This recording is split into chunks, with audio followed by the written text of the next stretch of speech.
Welcome guys, स्वागत है आपका हमारे यूट्यूब चैनल में। तो आज हम देखेंगे जावा में static and non static properties of any method और वेरिएबल। तो जब हम स्टैटिक एंड नॉन स्टैटिक बात करते हैं तो सबसे पहले मैं एक प्रोग्राम लिखना चाहूँगा, उसके बाद में इसको समझेंगे। ठीक है, तो यहाँ पर मैं क्लास बनाऊंगा प्रॉपर्टीज। ओके,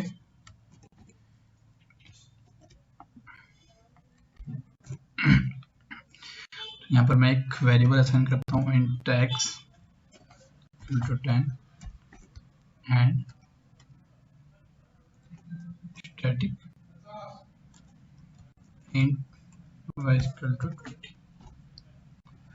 ओके,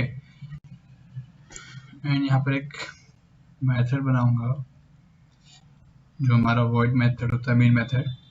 तो public static void main string ar। ठीक है,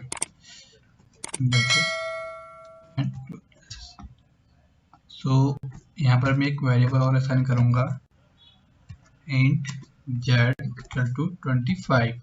ओके, तो अब जब हम स्टैटिक एंड नॉन स्टैटिक की बात करते हैं तो स्टैटिक जो होता है वो हमारा काम करता है केवल जो क्लास मेंबर्स होते हैं।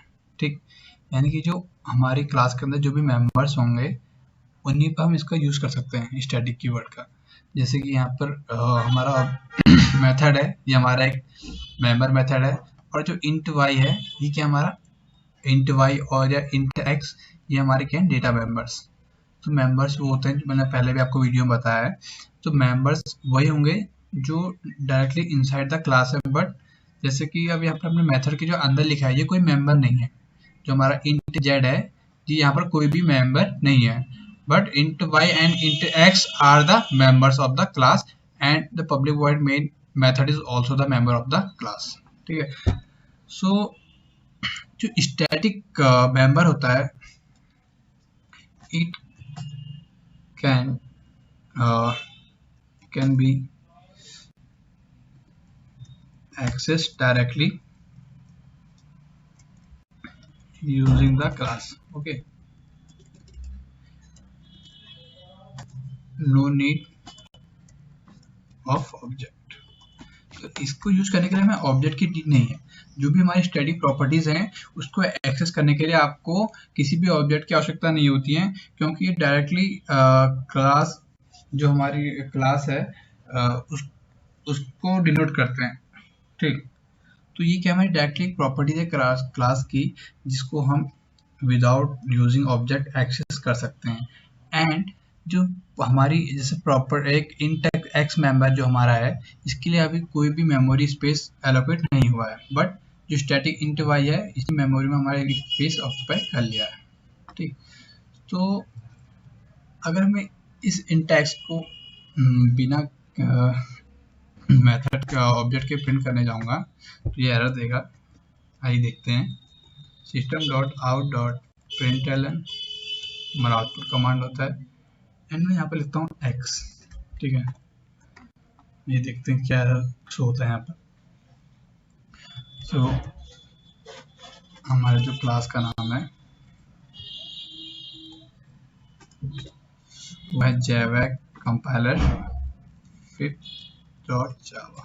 ओके, कंपाइलेशन हो रहा है। तो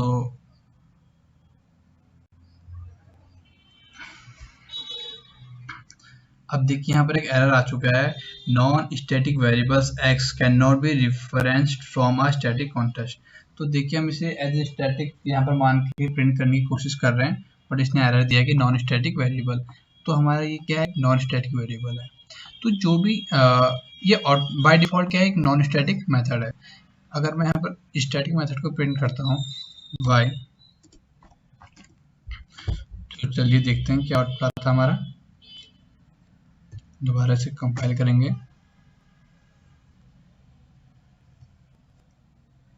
ठीक है, सक्सेसफुली कंपाइल, रन करते हैं। क्लास हमारी प्रॉपर्टीज तो देखिए 20 आया। तो अब आपने यहाँ पर देखा होगा कि हम जो इंट y है, y वेरिएबल को विदाउट यूजिंग ऑब्जेक्ट एक्सेस कर सकते हैं। अगर मुझे x को एक्सेस करना है तो मैं यहाँ पर एक ऑब्जेक्ट क्रिएट कर लूंगा, इजी है काफी। ठीक, सो मैं यहाँ पर लिखता हूँ properties obj object equal to new properties. Okay fine, इसे मैं कॉपी कर लूंगा, यहाँ पे पेस्ट कर दूंगा, एंड हम यहाँ पर ऑब्जेक्ट की हेल्प से अपने वेरिएबल x को एक्सेस कर सकते हैं। आइए देखते हैं। सबसे पहले कंपाइल करेंगे, सक्सेसफुली कंपाइल हो चुका है। अब इसे हम एग्जीक्यूट करेंगे। सो यहाँ पर हमारा आंसर आ चुका है 10। ठीक है, तो यहाँ पर आप देखेंगे कि हमने इस चीज को डायरेक्टली यहाँ पर एक्सेस कर लिया यूजिंग द ऑब्जेक्ट। तो यानी कि यहाँ पर जो नॉन स्टैटिक हमारे वेरिएबल्स होंगे, ठीक है, यहाँ पर लिख दूंगा नॉन स्टैटिक वेरिएबल्स नहीं, मेंबर लिखूंगा। ठीक है, मेंबर्स जो हमारे नॉन स्टैटिक मेंबर्स होते हैं वो डायरेक्टली किसे डिनोट करते हैं, हमारे ऑब्जेक्ट को।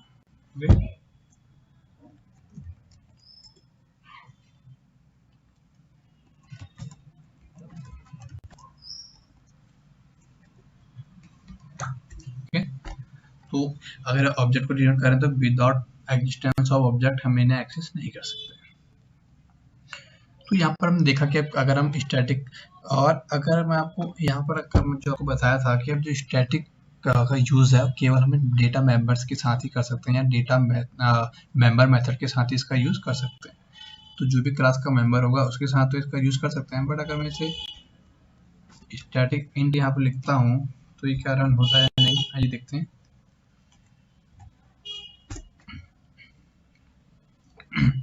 ये देखिए illegal start of the expression, तो ये एरर्स कॉमन एरर्स है हमारी। ठीक, तो ये कह रहा है कि illegal start of the expression. अब ऐसा क्यों कहा, देखिए अगर हम एक जो हमारा जो लोकल वेरिएबल है उसकी जो एग्जिस्टेंस है वो केवल एक उस मेथड के अंदर तक ही, ठीक है, उस मेथड के आप उससे एक्सेस नहीं कर सकते हैं, तो इस कीवर्ड को स्टैटिक बनाने का कोई मतलब नहीं है, कोई सेंस नहीं है यहाँ पर। ठीक है, तो उसने डायरेक्ट यहाँ पर हमको एरर दिया है illegal start of the expression. तो ये हमारा यहाँ पर एक और पॉइंट बन के आता है, इंट जेड क्या हमारा लोकल वेरिएबल। ये पहले भी मैं आपको बता चुका हूँ प्रीवियस वीडियो में। अगर आपने पहला वीडियो नहीं देखा है तो डिस्क्रिप्शन में आप जो हमारी प्लेलिस्ट है उसे एक्सेस कर सकते हैं इजीली। ठीक है, एंड वहाँ पर मैंने नोट्स भी प्रोवाइड किए हुए हैं। सो इसे मैं ऐसा ना लिखे। अब कुछ लोग ये बोलेंगे जैसे हमने यहाँ पर कहा कि बाय डिफॉल्ट क्या है, नॉन स्टैटिक वेरिएबल है। ठीक, तो उसी प्रकार इन टैग्स भी नॉन स्टैटिक वेरिएबल हो जाएगा। तो ऐसा कुछ भी नहीं है, ये केवल एक इंटीजर जेड है बस, इसके अलावा स्टैटिक और नॉन स्टैटिक कुछ भी नहीं हो सकता, because this is not the member of the class. Okay, and यहाँ पर हमारा मेथड स्टैटिक है बट इसका इस पर कोई इफेक्ट नहीं होगा। इसका मतलब ये नहीं है कि हमारा जो वेरिएबल है ये भी स्टैटिक हो जाएगा ऑटोमेटिक, क्योंकि केवल इस मेथड को, जो मेथड का सिग्नेचर है उसे डिफाइन कर रहा है कि स्टैटिक है। ठीक है, तो जो मेथड हमारा स्टैटिक है बट जो उसकी प्रॉपर्टीज होंगी मेथड के अंदर वो ऑटोमेटिकली स्टैटिक नहीं हो सकती। ठीक, तो जब भी हम एक ऑब्जेक्ट क्रिएट करते हैं क्लास का, जैसा कि आपको पता है कि हम एक या एक से ज़्यादा ऑब्जेक्ट क्रिएट कर सकते हैं, ठीक है, किसी भी क्लास का। तो यहाँ पर अगर हम देखेंगे कि ऑब्जेक्ट और हर ऑब्जेक्ट की अलग अलग प्रॉपर्टीज होंगी। अगर ऑब्जेक्ट 1 है उसकी वैल्यू अगर हम x इक्वल टू 10 करते हैं, मैं यहाँ पर एक नई क्लास बनाऊंगा, क्लास क्लास डेटा बनाता हूँ। ठीक है, बट मुझे अब स्टैटिक मेथड को मैं यूज करूंगा।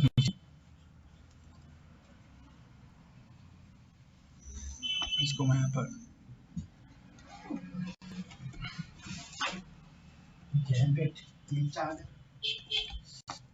इसको हम कमेंट कर देंगे। तो यहाँ पर मैं एक नया मेथड बनाऊंगा पब्लिश स्टडी वॉइड में, ऐसे में से कॉपी कर लेता हूँ, काम करता हूँ, ठीक है, कॉपी पेस्ट, ओके। सो कॉपी पेस्ट मैंने कर लिया इसको। अब यहाँ पर जो होगा हमारा नॉर्मल, मैं यहाँ पर इनके अलावा ऑब्जेक्ट क्रिएट करूंगा। पहला ऑब्जेक्ट क्रिएट करता हूँ, properties obj1 equal to new properties, okay. So ये एक ऑब्जेक्ट बन गया। मैं एक नया ऑब्जेक्ट बनाऊंगा, properties obj2 equal to new properties।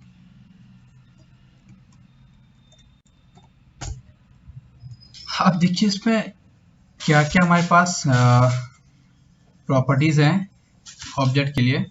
तो यहाँ पर हमने वेरिएबल डिफाइन किया हुआ था int x, तो मैं इन दोनों के लिए अलग अलग वैल्यू उसकी डिक्लेयर करूंगा। यहाँ पर मैं इससे कोई वैल्यू नहीं दूंगा, तो यहाँ पर मैं लिखूंगा obj1 dot x equal to 25 and obj dot 2 dot x equal to 55, okay. यहाँ पर मैं आउटपुट स्टेटमेंट कॉपी कर लेता हूँ, कॉपी किया मैंने, यहाँ पर पेस्ट कर देता हूँ, पेस्ट, इसको ऑब्जेक्ट 1 डिनोट होगा एंड यहाँ पर ऑब्जेक्ट 2 डिनोट करूंगा, obj2, ठीक है। सेव किया है। अब मैं इसे कंपाइलेशन करूंगा, काफी नीचे आ चुका है कर्सर, cls,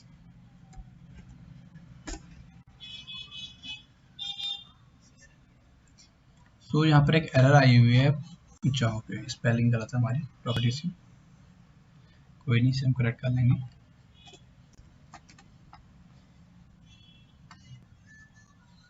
दोबारा से कंपाइल करेंगे एंड सक्सेसफुली कंपाइल हो चुका है। अब हम जो हमारा क्लास है डेटा, उसको एग्जीक्यूट करेंगे। सॉरी, कंपाइलेशन हो गया डेटा। तो देखिए 25 एंड 55 आया हमारी, ठीक है, और हमने प्रिंट किया था x। तो जो हमारे दोनों ऑब्जेक्ट हैं, ऑब्जेक्ट 1 एंड ऑब्जेक्ट 2, इसके लिए जो x है वो डिफरेंट मेमोरी एलोकेट, x जो हमारा है वो डिफरेंट मेमोरी एलोकेट कर रहा है, ऑब्जेक्ट 1 के लिए अलग और ऑब्जेक्ट 2 के लिए अलग। बट जो हमारे स्टैटिक मेंबर्स होंगे उसके लिए हमारी मेमोरी एक ही बार एलोकेट होगी, ठीक है। सो स्टैटिक का यूज क्यों कर रहे हैं हम? देखिए कोई चीज के पीछे कोई सेंस होता है यूज करने का। तो अगर हमारा कोई डेटा कॉमन है, ठीक है, जो भी हमारे ऑब्जेक्ट्स बनेंगे, अगर कोई डेटा कॉमन है तो उसके लिए हम स्टैटिक का यूज करते हैं। अगर आप मानिए आप किसी स्कूल में पढ़ते हैं, वहाँ पर बच्चों के रोल नंबर्स होंगे बट एंड स्कूल का नेम होगा, तो स्कूल का नेम हर किसी के लिए क्या होगा, कॉमन होगा, बट रोल नंबर अलग होगा। तो अगर मैं यहाँ पर इसी को मैं अगर यहाँ पर स्टैटिक स्ट्रिंग करता हूँ, स्ट्रिंग एस नेम कर दूंगा, ठीक है। एस नेम इज मैं डालता हूँ RGNP, ठीक है, ये स्कूल का नेम है।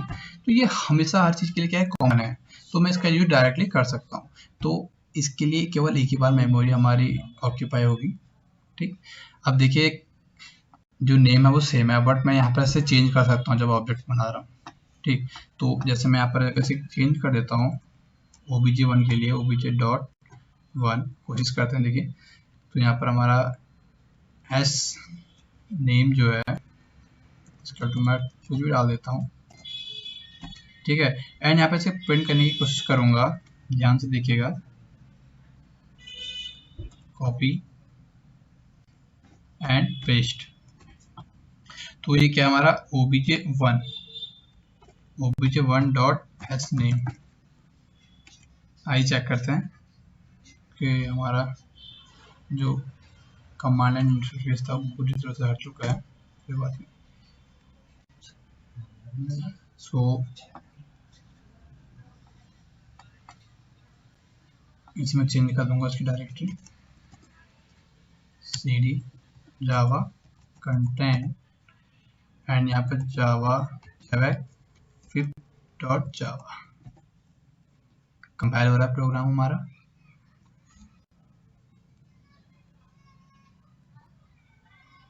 सक्सेसफुली कंपाइल हुआ। जावा डेटा क्लास को हम रन करेंगे तो देखिए यहाँ पर हमारा डेटा चेंज हो चुका है, बट हमें इस डेटा को सबके लिए सेम रखना था। ठीक है, तो इसके लिए आप एक फाइनल कीवर्ड का यूज कर सकते हैं, उससे आप स्टैटिक के बाद यूज करेंगे। ठीक है, स्टैटिक के बाद पहले अगर आप यूज करते हैं तो उसका कोई मीनिंग नहीं होगा। तो अगर मैं यहाँ पर चेंज करूँगा तो ये एक एरर शो करेगा। वो सीट और मैंने उसको हटा दिया। cmd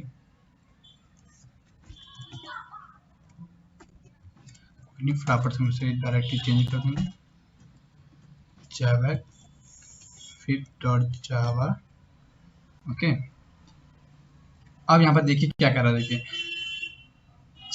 फर्स्टली यहाँ पर सेमीकोलन एक्सपेक्टेड था, final string rgnv expected.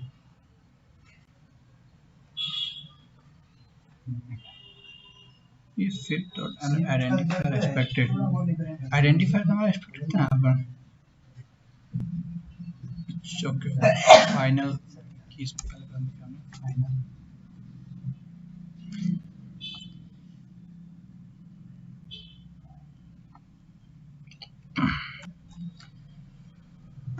cmd open करेंगे, चेंज करेंगे डायरेक्टरी को।